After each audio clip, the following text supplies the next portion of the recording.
그 4년마다 열리는 세계인의 스포츠 축제인 월드컵. 아쉽게도 대한민국은 32강에서 탈락했습니다. 많은 분들이 우리 한국 선수들의 선전을 기대했는데도 불구하고 유타에서도 이렇게 같이 모여서 응원전을 했다고 해요. 많이 한국 사람들이 이렇게 모이게 하는 그런 스포츠였는데 우리가 32강에 올라갈지 못할 거라고 아무도 기대를 못했어요.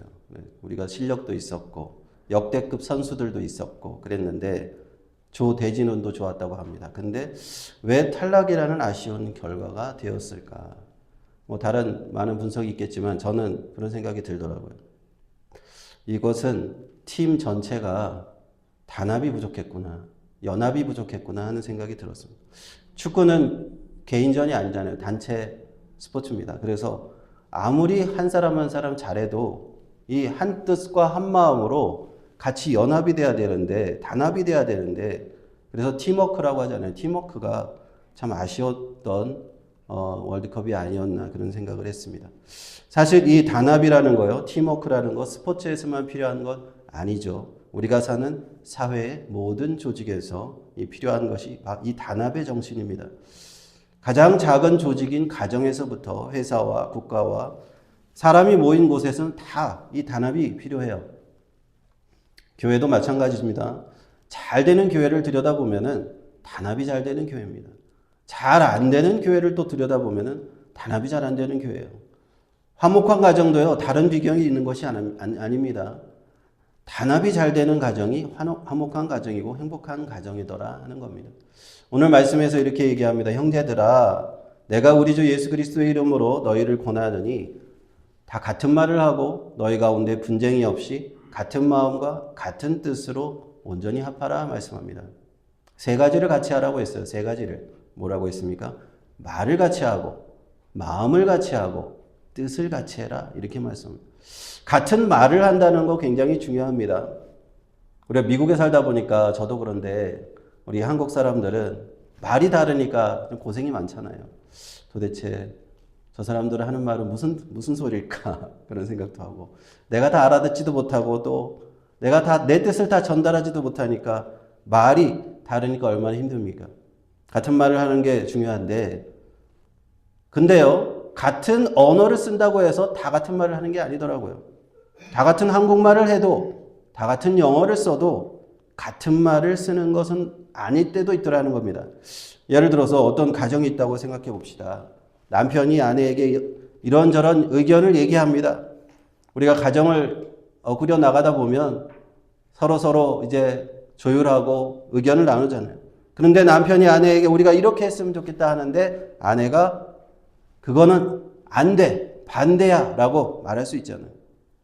또 반대의 경우도 있죠. 아내가 나는 이렇게 했으면 좋겠는데 남편이 그건 아니야, 나는 싫어, 그렇게 하면 안 돼 라고 말할 수 있죠. 같은 언어를 써도요 같은 말을 하지 않을 수가 있더라고요. 우리가 가정을 이루어서 살아갈 때 우리는 무심코 대화 상대의 의견을 무심코 그냥 습관적으로 반대하는 것은 아닌지도 모릅니다. 그렇게 사사건건 반대만 하는 사람, 반대만 하는 아내, 남편, 그런 가정이 화목할 수 있을까요? 화목할 수 없는 거예요. 부모 자식 간에도 마찬가지입니다. 제가 어렸을 때를 이렇게 쭉 회상을 해보면 저희 아버지가 항상 늘 하시는 말씀이 안 돼! 그런 말을 늘상 이제 입에 달고 사셨어요. 그래서 제가 이렇게 하면 될까요? 근데 안 돼! 이건 어떻습니까? 그럼 안 돼! 그것도 안 돼! 제가 이렇게 하면 어떻습니까? 그것도 안 돼! 아버지 부르면 일단 안 돼부터 시작해. 그래서 안 돼 하고 무슨 얘기인데? 일단 안 되는데 나 얘기해봐. 그 정도로 안 된다는 얘기를 많이 들었어요. 그래서 그런 기억이 저에게 별로 사실 좋지 않은 기억으로 남아 있어요. 그래서 저는 웬만하면 저희 아들이 뭐 얘기를 할 때 안 된다는 말을 하지 말자. 그렇게 결심을 했어요. 그래서 가끔씩 제가 볼 때 좀 진짜 말이 안 되는 얘기를 해도 일단 덮어놓고 안 된다는 얘기를 하지 말고 웬만하면 좀 다 된다는 쪽으로 얘기를 하려고 노력을 합니다. 얼마 전에 저희 아들이 저한테 그래요. 아빠, 나 옛날 타이프라이터를 사고 싶어. 옛날 이렇게 탁탁탁 잉크 이렇게 넘어가는. 제가 그래? 그걸 왜 사고 싶어? 그거 왜 필요해? 요즘에 컴퓨터도 있고 프린터도 있고 그냥 컴퓨터 타이핑해서 프린팅하면 되는데. 그랬더니 저희 아들이 아니 나는 그 옛날 타이프라이터로 이렇게 탁탁탁 치어서서 그게 참 멋있고 그렇게 해서 책을 쓰고 싶어 그러는 거예요. 근데 제가 안 된다는 말을 하고 싶지 않잖아요. 그러니까 그래 알았어 한번 찾아보자. 그래서 이렇게 중고마켓을 이렇게 찾아보니까 진짜 신기하게도 요즘에도 그걸 중고로 파는 사람이 있더라고요. 파는 사람이 있어가지고 연락을 하니까 자기가 지금 베케이션 기간이라 여기 없는데 갔다 오면 연락을 주겠다고. 그래서 아들한테 제가 얘기했습니다. 그래 그 사람이 오면은 다시 얘기해서 그걸 꼭 사자. 그 대신 네 용돈으로 사야 된다. 그렇게 제가 꼭 대화를 끝났습니다. 제가 어렸을 때 기억을 더듬어 보면요. 만약에 제가 똑같은 얘기를 우리 아버지한테 드렸다면은 단박에 그러셨을 것 같아요. 안 돼! 쓸데없이 그냥 그런 옛날 타입 쓸데없는 거 왜 살라 그래? 컴퓨터도 있고 프린터도 있고 그걸로 써. 그걸로 대화 끝. 그랬을 것 같아요. 사람이요. 자꾸만 안 돼! 하고 자기 의견을 거절당하기 시작하면요. 어떤 현상이 생기냐면 점점 그 사람과 나는 멀어지게 돼요. 점점 더 얘기하기가 싫어져요. 그렇잖아요. 자꾸 안 된다고만 하는데 일단 안 된다고 시작하는 사람하고 무슨 얘기를 할 수 있습니까? 심지어는 가족도 그렇다는 거예요. 가족도 그렇고 부부 사이도 그렇고 다 그렇습니다. 사랑하는 성도 여러분, 오늘 성경은 말씀합니다. 같은 마음, 같은 말, 같은 마음, 같은 뜻으로 온전히 합하라 이겁니다. 오늘 말씀은 모든 경우에 적용이 되는 말씀이에요. 우리 가정에 적용이 되는 말씀이에요. 남편과 아내에게 적용이 되는 말씀입니다. 부모와 자식에게도 적용이 되는 말씀이에요. 요즘에 왜 가정이 불화가 많고 이혼이 많습니까? 저는 가장 큰 원인이 여기에 있다고 생각해요. 같은 말을 하지 않으니까 같은 마음이 아니니까 한 마음 한 뜻이 되지 못하니까 그 가정은 쉽게 깨지는 거예요. 만약에 같은 말을 한다면요. 설령 가정에 어려운 일이 있더라도 그 가정은 쉽게 깨지지 않습니다. 남편이 실직을 했다 해도 하는 사업이 잘 안 된다 해도 누구 한 사람이 병들어서 아프다고 해도 그 가정은 쉽게 깨어지지 않아요. 한 마음을 한 뜻을 가지고 있기 때문에 그렇습니다. 하나의 언어를 쓰고 있기 때문에 그렇습니다. 여보 지금 우리 가정이 지금 이렇게 어려움이 있지만 같이 힘을 합치자 이렇게 얘기하지 않겠어요? 여보 지금 당신 갑자기 지금 병이 들었지만 우리 기도하면서 이겨내보자 이렇게 얘기하지 않겠습니까?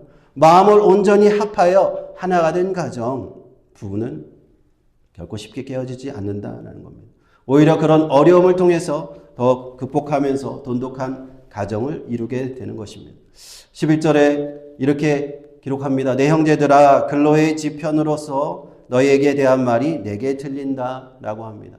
그것은 너희 가운데 분쟁이 있다라는 것을 들었다는 거예요. 사도 바울이 고린도서를 빨리 쓸 수밖에 없었다는 이유는 고린도 교회에 분쟁이 있다는 거예요. 이 글로에라는 한 여인, 무역을 하는 여인이 자기의 그 직원들이 많이 있었어요. 그래서 고린도에서 다른 지역으로 막 돌아다니는데 바울이 있는 에베소까지 와서 하는 말이 고린도 교회에 지금 큰일 났습니다. 거기에 분쟁이 있습니다. 그 소문을 전해주는 거예요. 바울은 이것을 빨리 내가 편지를 써야겠구나 하고 쓴 것이 고린도 전서입니다. 12절에 이런 다름이 아니라 너희가 각각 이르되 나는 바울에게 나는 아볼로에게 나는 게바에게 나는 그리스도에게 속한 자라 하는 것입니다. 그 소문은 교회가 네 군데로 쪼개졌다라는 겁니다. 바울파가 있고요. 아볼로파가 있고 게바는 베드로죠. 그리고 그리스도파가 있다는 겁니다. 사도 바울이 1년 6개월 동안 그렇게 정성스럽게 가꾸었던 사역했던 교회가 이제 한 3, 4년밖에 안 지났는데 이 4분 오열이 됐다는 거예요. 그리고 서로 싸우고 있더라는 겁니다. 바울파는요. 아마도 고린도 교회를 바울이 설립했으니까 또 바울에게 세례받은 사람 중심으로 그 사람들이 우리는 바울을 따르겠습니다 라는 사람들이었고 아볼로파는 아볼로가 사도행전 18장에 나오듯이 참 학식이 좋고 언변이 능통한 사람, 말을 참 잘하는 사람이었고 잘 가르치는 사람. 그래서 아볼로가 좋다는 사람들은 또 아볼로한테 나는 세례를 받았으니까 아볼로파로 나뉘었어요. 베드로파는 또 어떤 사람이었을까요? 그거 한번 생각해 보면, 베드로도 한 번씩 이제 고린도 교회를 방문했던 것으로 우리는 추정해 볼 수가 있는데, 베드로가 고린도 교회를 와서 어떤 말씀을 전했을 것 같아요? 다른 사람들하고는 차원이 다른 얘기를 했을 것 같아요. 베드로는. 왜냐하면 제가 예수님과 함께 어디를 갔습니다. 이렇게 얘기할 수 있는 사람이에요. 제가 예수님과 함께 어디를 갔는데 예수님이 병자를 고치셨고요. 제가 어디를 갔는데 예수님이 제 눈앞에서 이런 말씀을 전해주셨습니다. 그런 말을 할 수 있는 사람은 베드로밖에 없어요. 바울도 그렇게 못하고 아볼로도 못하죠. 그러니까 베드로를 추종하는 사람들이 생겼고요. 베드로파가 생겼다는 거. 그리고 네 번째는 우리는 그렇게 이렇게 나눠지는 것이 있습니다. 우리는 사람을 따르지 않아요. 우리는 그리스도만 따르겠습니다. 해서 또 그리스도파가 생겼다는 겁니다. 바울에게 들리는 소문은요, 고린도 교회가 사분오열을 되어서 4개의 분파로 나뉘어졌다는 안타까운 소식이었습니다. 서로가 자기가 더 낫다, 우리 그룹이 더 낫다, 상대방들은 좀 못하다, 뭐가 잘못됐다라고 하고 있는 그 심각한 상황. 그래서 사도 바울이 지금 안타깝게 이 편지를 쓰고 있는 겁니다. 13절에 사도 바울은 얘기합니다. 그리스도께서 어찌 나뉘었느냐라고 해요. 바울이 너희를 위해서 십자가에 못 박혔으며 바울의 이름으로 너희가 세례를 받았느냐라는 겁니다. 십자가에 못 박힌 것은 바울이 아닙니다. 십자가에 못 박힌 것은 아볼로도 아니고 베드로도 아닙니다. 오직 십자가에 못 박혀 우리를 구원하신 분은 예수님 한 분뿐인데 너희가 왜 사람들 이름을 가지고 사람으로 그룹 나뉘었느냐? 사도 바울이 안타까움으로 얘기하는 겁니다. 너희가 누구의 이름으로 세례를 받았느냐? 바울의 이름으로 받았느냐? 아볼로의 이름으로 세례를 받았느냐? 아니잖아. 예수님의 이름으로 세례를 받아놓고 왜 사람을 가지고 나누고 있느냐 하는 겁니다. 그러니 고린도 교회 사람들 얼마나 어리석었습니까? 바울파, 아볼로파, 게바파 서로 이 사람을 세워놓고 그들 중에 아무도 나를 구원한 사람이 없는데 분열하고 있더라라는 겁니다. 제가 얼마 전에 이제 콜로라도를 이렇게 다녀왔잖아요. 콜로라도를 이렇게 다녀오면서 거기 한국 교회들이 참 많더라고요. 한국 교회들이 여기보다 한인들도 인구도 많고 그래서 한국 사람들이 많은데 어떤 분이 저한테 그런 얘기를 해요. 콜로라도 지역을 잘 아시는 분이 그 지역의 콜로라도에 그 한인 인구가 그렇게 많은데 교회들이 큰 교회가 왜 없는 줄 아세요? 그러는 거예요. 교회들이 많은 교회가 100여 명밖에 없다는 거예요. 그래서 왜 그럴까요? 그랬더니 교회가 조금만 커지려 하면은 교회 분열이 생기고 분쟁이 생기고 갈라지고 하다 보니까 아직도 큰 교회가 없다는 그 교회 콜로라도 지역의 그 정도 규모면은 500명 넘는 1000명 되는 그런 교회가 있어야 되는데 다 작은 교회밖에 없다는 거예요. 그것이 참 문제입니다. 미국에 살고 있는 우리 다른 사람들은 볼 것 없고 우리 한인 교회들이 왜 이렇게 되었는가? 왜 분쟁과 분열이 많습니까?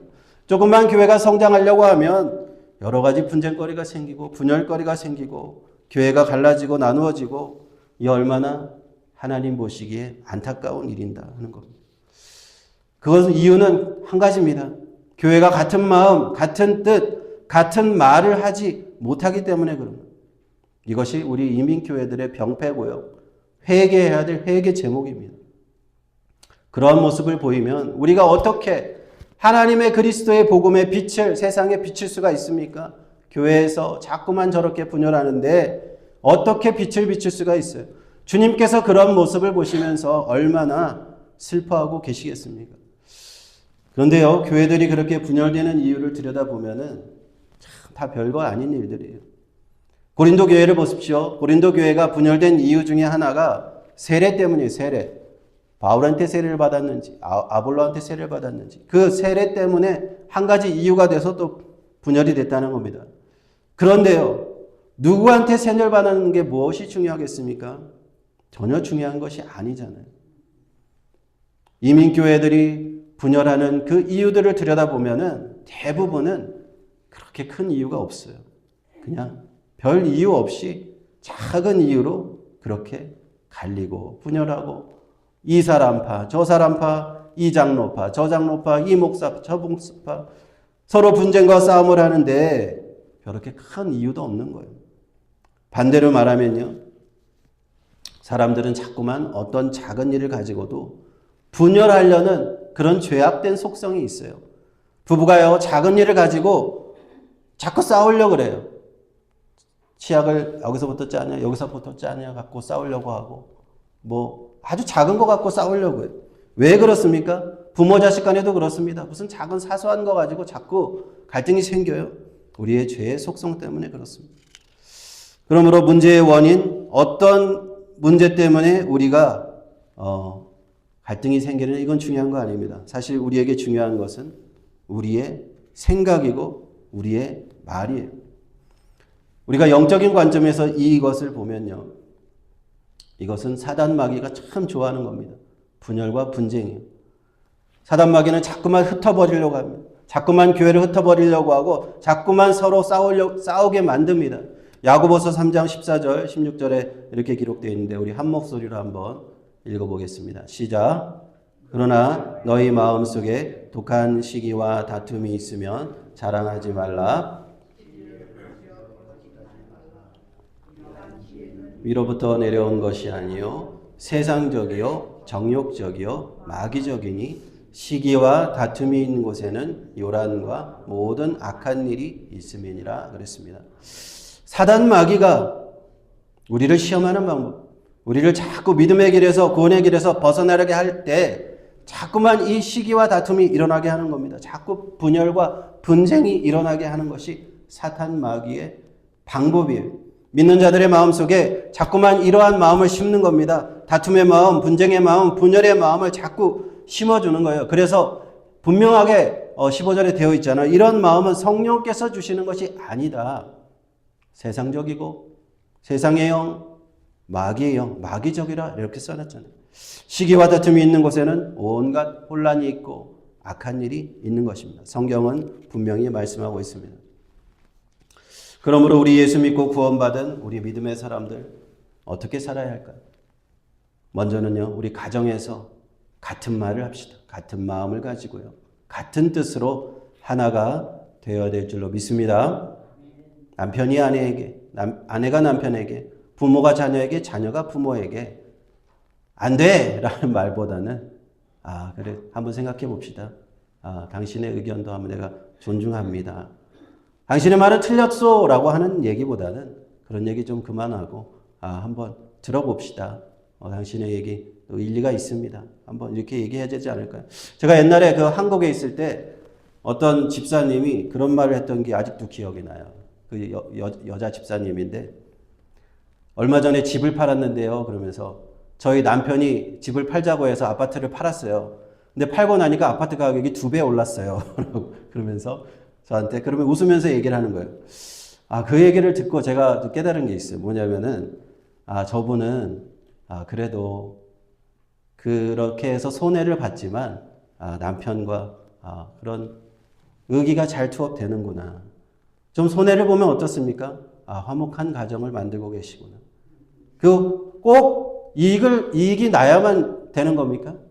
사람이 살다 보면 손해도 볼 수 있잖아요.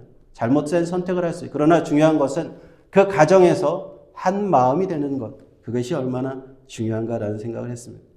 교회도 마찬가지입니다. 같은 마음, 같은 뜻, 같은 말을 해야 될 줄로 믿습니다. 우리 교회들이 그런 거에서 회개할 부분이 참 많습니다. 우리가 각자 의견이 다르죠. 생각이 다릅니다. 그럴지라도 우리가 온전히 합할 수가 있어요. 사도 바울의 말씀처럼. 어떻게 합할 수 있는지 아십니까? 그것은요, 내가 상대방에게 맞춰주면 되는 겁니다. 저 사람이 나와 생각이 달라도 내가 내 뜻을 그 사람 뜻에 맞추면 되고요. 내 마음을 그 사람의 마음에 맞추면 됩니다. 내 말을 그 사람의 말에 맞추면 되는 겁니다. 우리 교회 한 마음 교회죠. 우리가 한 마음 되는 방법 이겁니다. 다른 방법은 별로 없어요. 그리스도의 사랑은요, 다른 어려운 것이 아닙니다. 내가 다른 사람들에게 맞춰주는 것. 저 사람 의견을 내가 맞춰주고, 내 아내의 의견에 내가 맞춰주고, 내 남편의 의견에 맞춰주는 것. 그렇게 한 마음과 한 뜻과 한 목소리가 되는 것. 그것이 바로 예수님의 사랑을 실천하는 방법인 줄로 믿습니다.